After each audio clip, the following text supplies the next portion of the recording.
الو، مساء الخير. مساء الخير. القس تدرس امين. ايوه، ازي حضرتك يا فندم؟ اهلا بيك. مع حضرتك يا فندم برنامج كريزو بالانجيل. احنا على اليوتيوب على الهوا. الو كان عندي سؤال بس في الايمان المسيحي. الو ايوه يا فندم مع حضرتك. الو ايوه يا فندم مع حضرتك. انا سامع صوتي بيترد، يعني انا سامع صوتي انا بيترد من عندك. تخيل، ما عشان كده بيدخلوا الاسلام والله، عشان افعالكم الرخيصه دي بيدخلوا الاسلام. القس تدرس امين كان كنيسه العذراء ومرجرجس في اكتوبر، عشان كده بيتركوا المسيحيه ويدخلوا الاسلام. عرفت ليه؟ اول ما قلت له برنامج كريزو الو الو إن الو. الهاتف الذي طلبته غير متاح الآن، يمكنك الاتصال به لاحقا.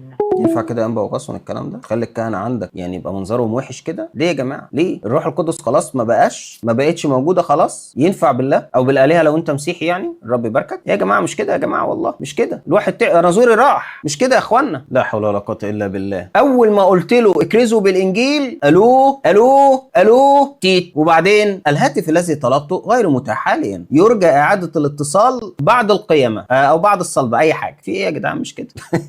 المفروض يعملوا الهاتف الذي طلبته إيمانه ضعيف حاليا. الروح القدس عنده ضعيفة.